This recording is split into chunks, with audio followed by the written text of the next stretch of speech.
I'm here with Eliot. He's going to tell us a little bit about what he's playing here in Oakland this weekend at the Grand Prix, or I guess Magic Fest as it's now called. MFers, man, MFers. So rough. This is clearly how you got here. That's right. That's my ride. That's cool. Yep. All right. I don't know if I can drive that home, but we'll see. See how it goes. Yeah, so I really wanted to spike hard tonight. I wanted to play the most competitive possible deck that I could. Sounds exciting. So I felt like I should start with something really strong, like that obviously can't be beat in the format, and that's Verdurn Enchantress. Obviously. This is my favorite card. As we all know, Verdurn Enchantress, the best Verdurn Enchantress deck, the optimal number of Verdurn Enchantress in a deck is 0. If you want to make a Verdurn Enchantress deck, you start with 4, and then you like put the deck together, and then you like see what you're doing, and then you get down to 3, and then you get down to 2, and then you're just like, nah, I should cut Verdurn Enchantress.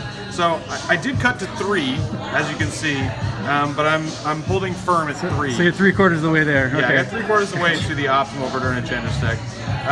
And the other core of the deck is Rabid Wombat. So And if you don't know what this guy does, he's really good. He's 4 to cast for a 0/1 creature, which is like super on curve. And when you put creature enchantments on him, he gets +2/+2 for each enchantment. So you can get like really nicely 4 for 1 or 5 for 1 if you like load him up, which is perfect. But the key ability that Rabid Wombat has, which many people are not aware of, is that attacking does not cause Rabid Wombat to tap. This dude is vigilant. Amazing. He's one of the only vigilant creatures in the old school card player. So what I figured was, and by the way, I've played several different Verdurn Enchantress Rabid Wombat decks. I've tried mono green, I've tried green and white. Spirit Link is cool with Rabid Wombat. I've tried. You're a real aficionado. Green, white, blue, whatever. So I went with green, blue. I felt like this is like really where you want to be. There's a lot of 1 mana blue enchantments. So you can see I have 4 copies of Flight, which as we know is really good. It gives a creature flying for 1 mana. Seems pretty good. And then I have 4 copies of Unstable Mutation, which is a +5/+5 for a Rabid Wombat, because it gives him 3/3, and then also he gives himself 2/2. So like that's pretty huge. You put one of these on this, and that's like practically a Mahamoti Djinn right there, right? I feel like I ask this question all the time, but I mean, how do you lose? How do you lose? So once you put like 4 enchantments on your Rabid Wombat, then it gets Source of Plowshares, then you're probably gonna lose. So like you don't really want that to happen. Well, can't you stop that? Well, so in the sideboard I have a Void Fate.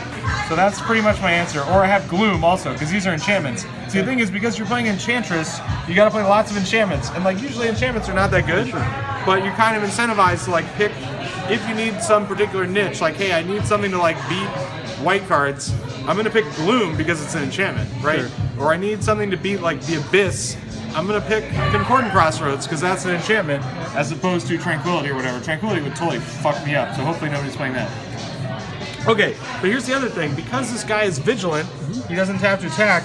Stasis is the other key card in the deck. So this is sort of a stasis deck. It's not like really a stasis deck because I don't put 2 copies of stasis. But the ideal scenario for this deck is like your opponent does some shit and they're all tapped out, and then you have Wombat in play, and you just like put a Flight on your Wombat, and you drop stasis, and then you're like, take that, right? Town, yeah. And you could actually keep that going forever if you get the Birds of Paradise Instant Energy combo going. So this will pay for a blue mana every turn, even under stasis. So that's the other thing I have going on here, is I can just keep that going forever. And I did manage to do that exactly 1 time today. So I was very happy with that. That's pretty amazing. Mostly I sideboard the Instant Energy out because it's pretty terrible. I see. But it is fun if you get on the Birds of Paradise. It's an enchantment though, right? So I mean, it is an enchantment, so you can draw a card if you have Enchantress. Yeah. And it can make your Rabid Wombat attack the turn it comes into play, so that's potentially relevant. I used it to tap Birds of Paradise for 2 mana to Mind Twist my opponent for 4 1 time, so that was pretty good. That is pretty good. The other thing I have going on here is just like some random one-ofs of like some hate cards. So I have like 1 Energy Flux, which is an enchantment, 1 Control Magic, an enchantment, 1 City and Bottle, because there's not really any Radiance cards besides the Unstable Mutation in the deck. I'm not playing any City of Brass. I decided to not do that. And I have 1 Paralyze. And so I decided to play black just so I could like access the one-of cards. Sure, yeah. And so I'd have Gloom in the sideboard. Right. So these are pretty good today. And what else? I mean, the usual restricted cards, some basic lands. That's pretty much the whole deck. And then in terms of the sideboard, like we already talked about Gloom, Oh. We're doing last call for food. Ooh, we got last call going on. I think we're good. Yeah, we're Thank good. You, though. I'll definitely leave that in. Yeah, for sure. All right, we already had some food, so it's good. Yeah. What else is going on the sideboard? I mean, some more of the one-ofs. I also put life force in here because, like, if somebody's playing mono black, you should fucking kill those people with your life force and just like counterspell their Hymn to Torag. So we have that. This is the real answer to how you lose. Yes. No, that card is good. Come on. Also, Animate Dead. I really wanted to put Animate Dead in the main deck because if somebody like bolts your Verdurn Enchantress or whatever, you want to Animate Dead that and bring it back. But I just couldn't fit it. As you can see, It there's a seems lot of amazing on Rabid Wombat. there's a lot of like 2-ofs and 3-ofs in this deck because the deck is trying to do too many things at once. Like it really wants to be a Verdurn Enchantress deck, but like it also wants to be a Rabid Wombat deck, but it also wants to be a Stasis deck. And there's just not enough room to do that. So that's why I have all these like 2-ofs, and that's kind of bad. But I had a lot of fun playing it today. How'd you do? I don't know. I went like 2 and 3 or something like that. I don't know, 3 and 3. I beat a couple Nether Void decks, which I was pretty pleased with. Okay. And I almost beat a like actually good Blue-Red Burn ATOG, Serendib deck. Nice. Was about to win on the next turn until he like burned me out 2 games. So I feel like this deck did better than I expected. I would Better say. than you expected? Yeah. All right. Well, It's still not a good Enchantress deck, but it's like, I had fun with it. It's fine. I attacked with some like 14, 15 Rabid Wombats. That's all you can really ask. I mean, you're pretty much winning at that point, right? Yeah, indeed.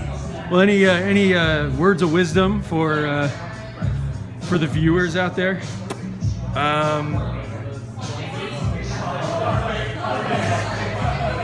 I mean, if you have like a pet card that's bad, but you think it'd be fun and you like want to put it in play, even if you don't do very well, give that a try. Like, why not? It's not going to hurt you. Sure. It's one day out of your life. You get to put some Verdurn Enchantresses and some Rabid Wombats into play or whatever.